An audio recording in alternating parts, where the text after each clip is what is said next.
Olá, sejam bem-vindos a mais um Esquina da Cultura, comigo, Marta Corrêa. Hoje a gente está gravando à distância, né? A gente não está no estúdio da BCC Television, mas estou aqui com vocês para mais um encontro nessa esquina onde tudo acontece. E hoje nós temos uma pauta bem interessante, né? De teatro, essa galera toda adora aqui o Esquina da Cultura. E eu tenho o prazer de receber aqui o Paulo e a Elisa, e vão falar sobre um espetáculo chamado Stalking, um conto de terror documental. Olha só, um tema maravilhoso. Elisa e Paulo, sejam bem-vindos. Obrigado. Obrigada, Marta. Prazer, Marta. Paulo Salvetti, ator, e também você é o dramaturgo, você escreveu o texto, né? Exatamente. Está dizendo que é um conto de terror documental. Então, é baseado esse espetáculo numa história real. Exatamente. Essa peça é uma história que, enfim, a gente ficcionalizou ela num certo limite, né? Por isso que a gente chama de um conto de terror, mas também documental. Mas a partir de uma história real, vivida pela Lívia Vilela, que é a atriz do espetáculo. Ela sofreu uma longa perseguição de anos, né? E essa perseguição, enfim, teve inúmeros desdobramentos que nós também acompanhamos, tanto eu quanto a Elisa e também a Rita, que é a outra diretora desse espetáculo. E a Lívia, então, enfim, passou por várias fases dessa situação terrível, criminosa, e em algum momento decidiu que seria interessante transfigurar, né, essa experiência numa experiência artística, e então me convidou para, junto com ela, contar essa história. E eu, então, escrevi essa dramaturgia a partir de uma longa entrevista que eu fiz com a Lívia. Então, a gente passou por todos os acontecimentos, né, os ocorridos ali da experiência real dela. E tendo em mão dessa experiência real, é que eu comecei um trabalho de dramaturgia, né, que buscou, então, contar essa história, mas evidenciando ali algumas potências políticas, poéticas, que pudessem, então, universalizar, né, partir da Lívia, mas transformar isso numa questão maior do que a questão particular e também numa denúncia em relação a essa situação do stalking, que é uma situação cada vez mais frequente, né, na nossa cultura, principalmente com o advento das redes sociais. Sim, sim. É muito interessante mesmo esse tema, e olha só, né, vocês se basearam no fato real que aconteceu com a própria atriz do espetáculo, né? Isso. E assim, vocês vão estrear no dia 27 de outubro, uma quinta-feira, às 20h30, no Centro Cultural de São Paulo, né? E vocês já estão no ensaio, com certeza, disso, né? Ligando os motores para a estreia. E Elisa, me conta você agora, como que você vê esse crime, que hoje o stalking é crime, né? E você vê isso como uma vitória? A gente estava falando isso em off, para as mulheres que são vítimas, né, desse crime? Sim.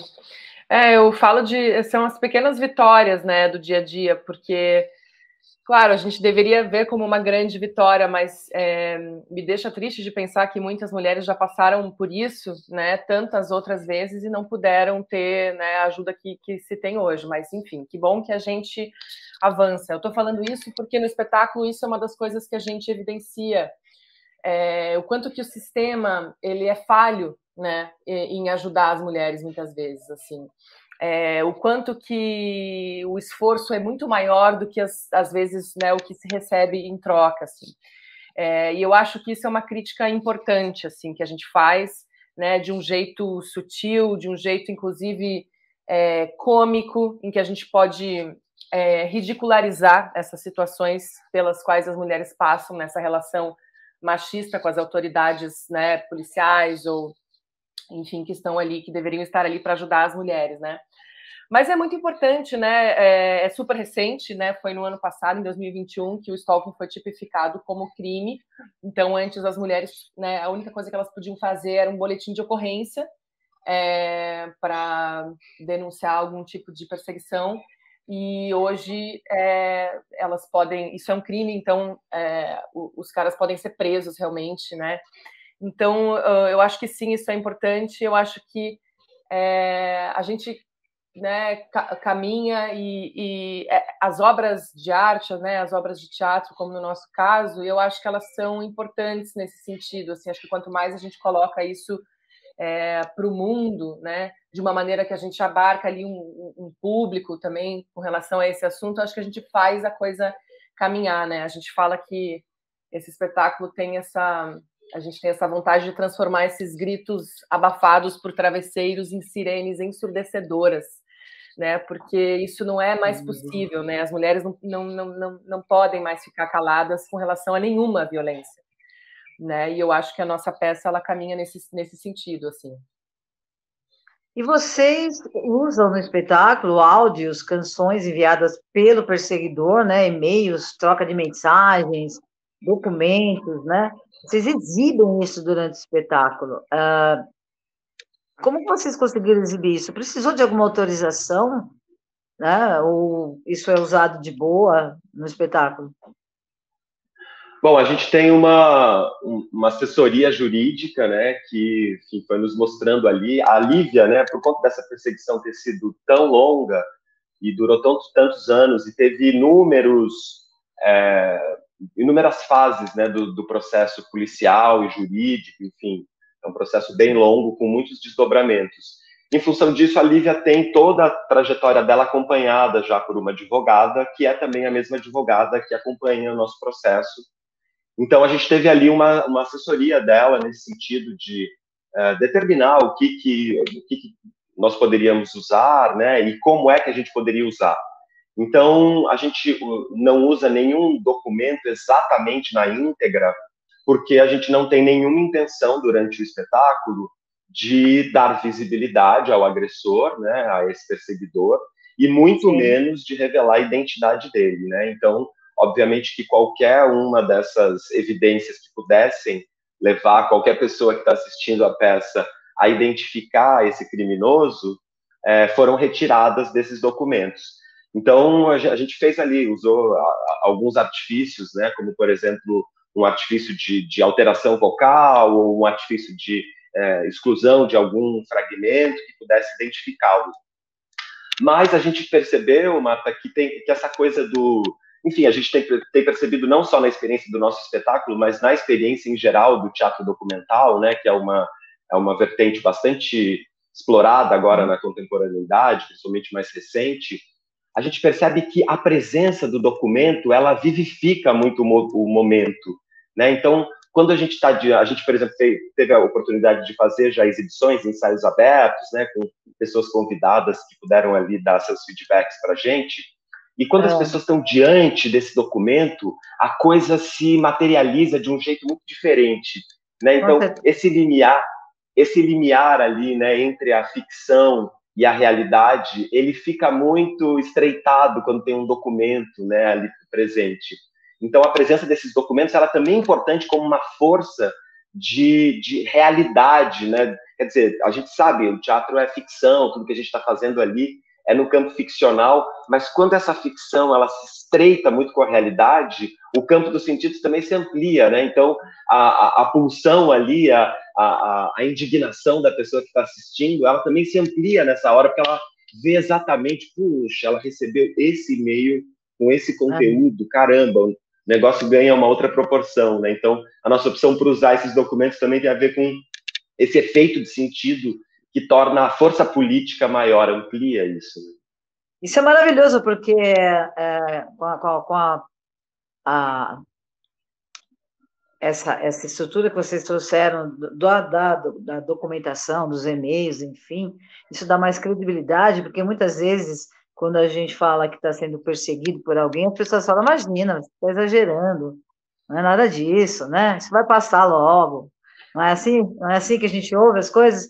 E essa ideia, então, de trazer mesmo e-mails, áudios, enfim, foi sensacional, porque aí sim a pessoa, como você disse, Paulo, amplia isso e crê que aquilo realmente aconteceu. E, Elisa, Por que a escolha de duas diretoras, mulheres? Eu acho que nesse espetáculo a gente tinha uma vontade de quebrar com várias estruturas, assim. Eu acho que a gente quebra com essas estruturas, né, na temática do espetáculo mesmo, uma estrutura patriarcal muito arraigada, né? O espetáculo fala disso. E eu acho que a gente tinha uma vontade de que isso se vazasse para o modo como a gente produz também, né, teatro. E tem um lado afetivo, obviamente, né? Nós somos muito amigas, eu, Lívia e Rita já tínhamos trabalhado anteriormente, Paulo também, e a Lívia teve um sonho, quando ela já estava com a ideia desse espetáculo, ela teve um sonho em que eu a dirigia num espetáculo de dança, porque a Lívia tem um trabalho super bonito corporal, ela tem uma formação em técnica clausiana. E aí, quando ela me disse isso, eu falei assim, mas, Lívia, esse espetáculo de dança não é outro que não esse seu sobre o stalking. Eu acho que a gente está falando da mesma coisa, né? Não são dois espetáculos diferentes. Ela falou assim, então é isso, então você vai dirigir, só que eu quero que você dirija junto com a Rita, porque eu também tenho muita confiança na Rita e queria que a gente fizesse isso nós quatro juntos. Então eu acho que tem essa vontade, né? Tem essa coisa afetiva e tem também essa coisa de partilhar e essa direção e da gente sair um pouco dessa lógica que a gente tem, né, autoritária do diretor que decide tudo, né? Então eu acho que tem ali a presença muito feminina nessa equipe, né? Acho que nessa ficha técnica como um todo. Aliás, é um orgulho para a gente essa ficha técnica que a gente compôs assim realmente pensando em fazer uma equipe na sua maioria feminina e não binária. E acho que a gente consegue isso, e isso é muito bonito. E aí a direção, então, é partilhada, né, entre eu e a Rita, num absoluto respeito e num desapego, né? A gente realmente construiu juntas, Marta, esse espetáculo. A gente foi dialogando e muitas vezes é isso, você tem que abrir mão de alguma coisa porque a outra pessoa gosta de determinada, né, escolha, e também às vezes ela larga a mão porque também você gosta de uma coisa. Então eu acho que é um exercício, né? Porque eu acho que o trabalho colaborativo ele é um exercício mesmo, porque a gente né, é difícil, a gente precisa estar muito disposto para trabalhar em sociedade, né, assim, em comunidade. Então eu acho que tem esse exercício que a gente se propôs e eu acho que a gente vai a fundo nisso, assim, né, desde a estrutura da produção do espetáculo até a temática que a gente traz para a cena, né. Muito legal. E, Paulo, quantos anos a Lívia sofreu esse assédio? Quase 6 anos, já chega a 6 anos, porque essa história também ela não se encerrou totalmente. O que acontece é que em algum momento dessa história, a Lívia consegue ser protegida pela Lei Maria da Penha, e isso é um grande avanço assim, na estrutura, né, da perseguição, porque, ao que parece, o perseguidor ficou mais acuado diante disso, até porque a Lei Maria da Penha é muito mais rigorosa, né, em relação à criminalização de qualquer ação dele, qualquer aproximação. Então, depois disso, sim, houve um afastamento, mas nunca houve um fim definitivo, uma punição, de fato, alguma coisa. O processo, inclusive, está em curso ainda. Mas essa história toda já está próxima dos 7 anos, na verdade. E é uma história que começou, Marta, até você estava dizendo isso sobre a credibilidade. É muito curioso como isso faz parte de todos nós. Porque essa história começa, nós todas já trabalhamos em outros projetos juntas, né? E quando a gente, no começo dessa história, esse perseguidor já estava mais ou menos próximo de nós todas, e nós mesmos pensávamos assim, chegou aqui, trouxe um bombonzinho, trouxe, sabe, esse tom de perceber que aquilo era uma coisa realmente incômoda, ela ficou muito tempo só pelo viés da Lívia. Nós mesmos levamos um tempo para compreender. Né? Então, é importante a gente dar visibilidade a isso, porque muita gente, como você falou, muita gente descredibiliza essas experiências individuais e por isso mesmo, as pessoas que vivem essas situações de perseguição, muitas vezes também se silenciam porque acham que é pouca coisa, acham que é uma coisa que que só tem a ver com ela, que só ela está sentindo, né? Então, isso que a Elisa estava falando, né, de a gente tornar esses gritos abafados sirenes ensurdecedoras, isso tem a ver também com a gente mostrar que, sim, a gente tem que tanto acreditar nas pessoas, quanto as pessoas têm que, sim, dar os seus gritos, né, para que essas histórias não se prolonguem tanto quanto se prolongou essa da Lívia. Eu vou chamar o comercial rapidinho, a gente volta no segundo bloco e continuamos esse papo super legal. Eu espero você também que está com a gente hoje. Pode não, fica aí, o Esquina já volta.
Estamos de volta com o Esquina da Cultura, hoje com pauta de teatro. Estamos falando com o Paulo e a Elisa, que fazem parte aí do espetáculo Stalking, que hoje é crime, pessoal. E, por incrível que pareça, é muita perseguição que existe nas redes sociais, sim, aumentou demais esse tipo de crime, que hoje é um crime, né?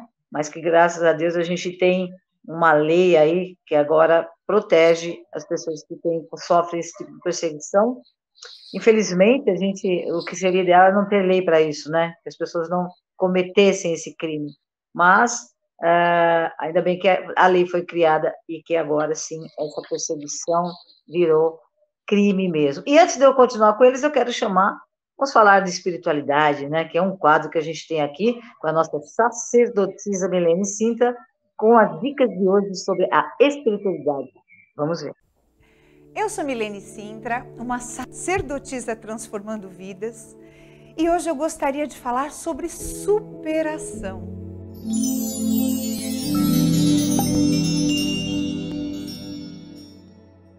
Olha que interessante, né?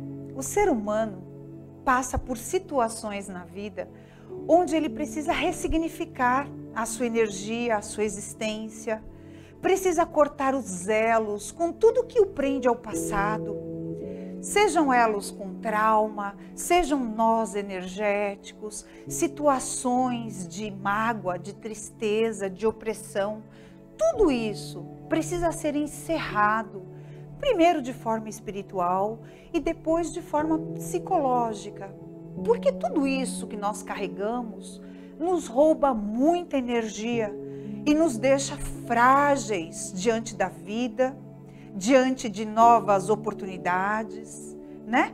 Falta energia para viver, falta energia para ser feliz, energia para novas conquistas, para alcançar outras metas, não é mesmo? Então pense a respeito de tudo aquilo que você carrega e que não faz mais sentido para a tua vida. Se fortaleça espiritualmente, energeticamente, se posicione na tua vida. Eu sei que tudo isso dá trabalho e que não é tão simples ou tão fácil, mas é extremamente necessário para que você alcance os seus objetivos de vida, para que você se posicione na tua história e conquiste todos os seus sonhos. Eu sou Milene Sintra, uma sacerdotisa transformando vidas.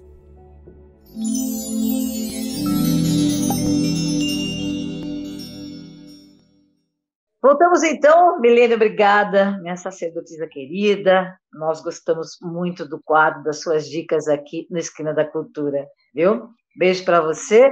E vamos voltar aqui com a Elisa e com o Paulo para continuar falando desse espetáculo, o Stalking, né? Stalking, cada um fala de um jeito aí, mas tudo bem. O que importa é que é um crime hoje, e essas perseguições, por incrível que pareça, estão aumentando, Paulo e Elisa, né? A gente vê muito isso, e tem também o viés da psicologia, que geralmente esses perseguidores têm algum tipo de transtorno, né, mental, tipo um transtorno narcisista, por exemplo.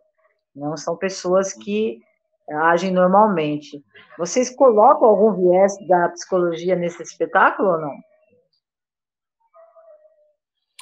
Acho que não, né, Paulo? Eu acho que tem uma coisa no espetáculo da gente poder perceber, Marta, e eu acho que isso é muito importante, né, do público perceber isso, de que esse perseguidor, ele é um cara normal, né? Assim, ele é um cara comum, ele é o cara que poderia estar do seu lado no metrô, né? É o cara que poderia, sei lá, ser o porteiro do seu prédio, você poderia cruzar com ele na rua e nem imaginar, né? Eu acho que tem um sentido assim de a gente perceber que isso é mais comum do que a gente imagina, né? E eu acho que no momento que a gente coloca nesse lugar da deficiência mental, né, que inclusive é uma doença, a gente também diminui, né, a gravidade, porque é quase como se a gente aliviasse, né, falando, não, a pessoa tem um problema, tem uma questão. Mas não, né, a pessoa realmente está agindo assim porque se sente autorizada, né? Porque justamente todo esse sistema que a gente vive sempre autorizou. Então eu acho que isso, né, a gente evidencia isso no espetáculo, assim. Ele é um cara X, ele era um professor como ela, ele era um colega de trabalho, né? Legal, bacana. E vocês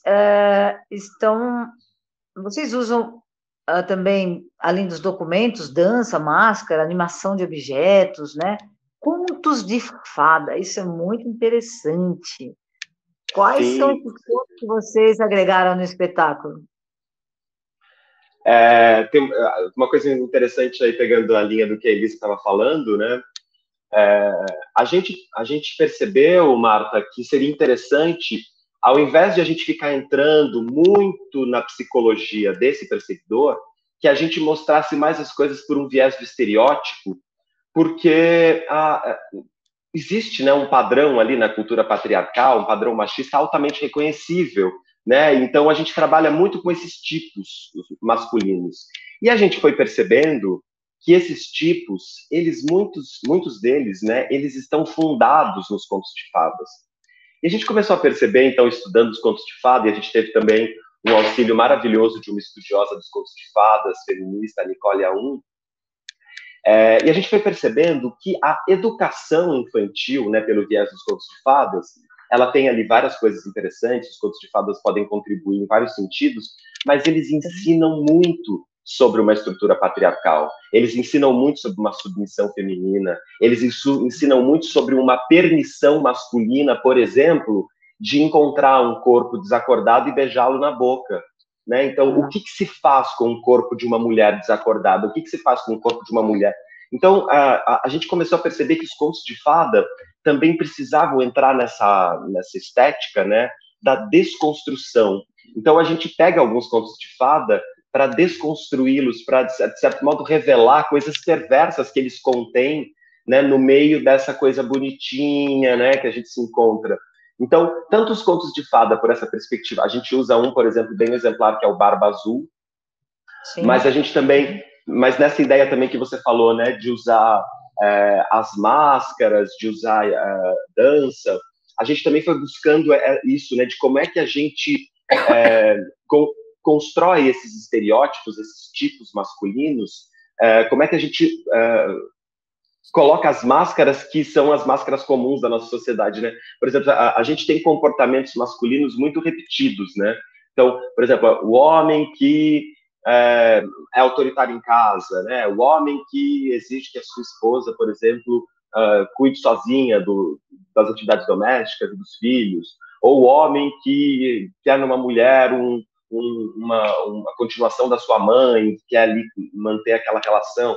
E aí a gente começou a perceber que um bom modo de representar esses homens seria mascarando-os com outras máscaras que a gente recria e tal, não exatamente essas, mas para mostrar como é que muitos de nós homens, né, na nossa cultura, como que a gente também se veste dessas máscaras que nos protegem muito e nos colocam, às vezes, nessa situação de superioridade machista que a gente não quer mais que exista e não queremos mais aceitar. Então, tem a ver também com desconstruir esse crime específico do stalking, tentar desconstruir mecanismos da estrutura patriarcal, revelando esses mecanismos tanto pelos contos de fada, quanto por esses mascaramentos. Maravilha! E esse patriarcado realmente ainda continua, e todas nós, mulheres, né, lutamos para que isso acabe, que mude, mas eu vejo isso ainda muito distante. Você vê muito distante, Elisa? É engraçado, né, Marta? Eu acho difícil uma mulher que não tenha sofrido algum tipo de abuso, de assédio na vida, de perseguição, né, nesse sentido, assim. Nós somos, como o Paulo falou, né, a nossa sociedade está fundada um pouco nisso, nessas permissões, e eu acho que, eu penso que o futuro está nas crianças que estão nascendo hoje, assim, eu acho que elas têm a capacidade extraordinária de, né, se a gente educá-las de uma outra maneira, porque, assim, tem algumas gerações, e mesmo a minha, né, assim, são padrões difíceis de serem quebrados, né, e a gente mesmo, nós mulheres, às vezes nos vemos em padrões também absolutamente machistas nas nossas atitudes no dia a dia, porque isso é muito, muito arraigado. E então eu acho que tem algumas gerações assim anteriores a nós que de alguma maneira estão perdidas, entre aspas, assim, né? Muitas vezes os nossos pais, os nossos avós, assim, que estão ali se esforçando para tentar se encaixar nesse mundo que está mudando. Mas eu acho que a gente tem ali a missão de educar as crianças de hoje para que elas vejam essa relação homem e mulher de uma outra maneira, né? E eu acho que os contos de fadas, eles, né, como a gente pode pensar isso, pensando no campo artístico, né? Como a gente pode criar, então, desenhos animados e, né, outras formas de histórias infantis que não coloquem a mulher nesse lugar tão subjugado, né? Em que ela também, inclusive, tem que esperar o casamento e o príncipe encantado, né? Como que a gente muda esses padrões, como que a gente apresenta para as crianças outras formas de ver o mundo, né?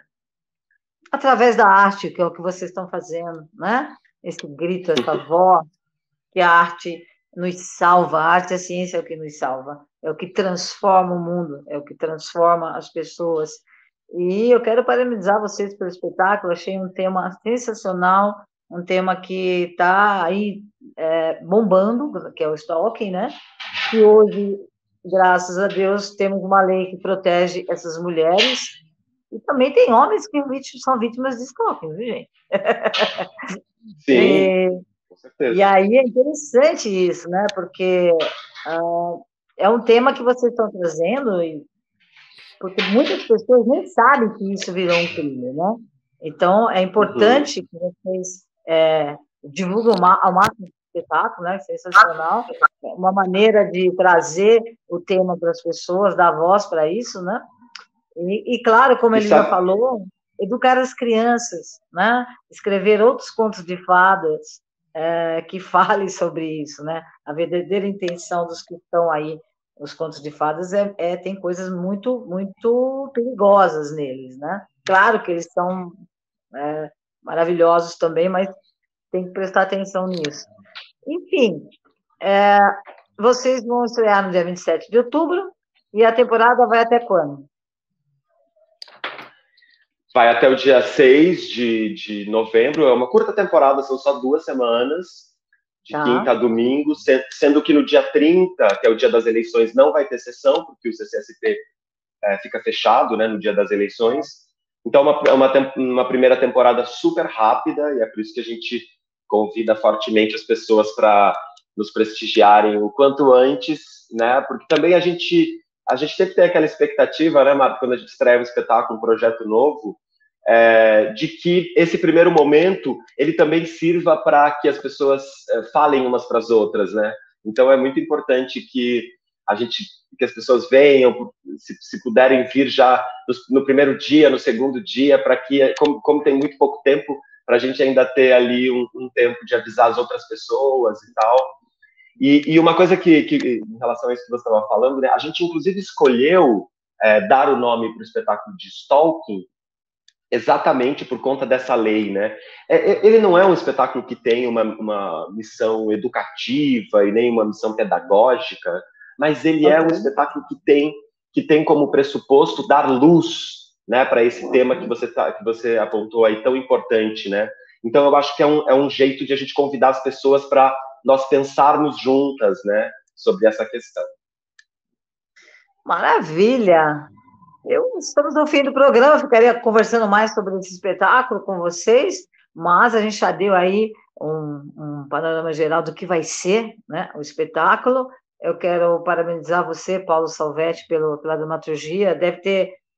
Você deve até, quando escreveu o texto, ter passado por um sofrimento aí, não é mesmo? Porque é muito sofrido isso.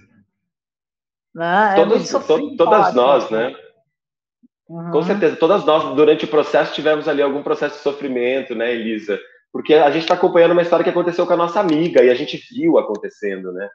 Mas eu acho que essa força de transformar, né, em poesia, em teatro, em arte, também tem essa ideia de transubstanciar, né? Mudar o sofrimento para uma outra potência para que a gente entenda por outros vieses. Maravilha! Eu vou ver se eu faço uma força para assistir esse espetáculo, porque me interessa demais esse tema. Por favor.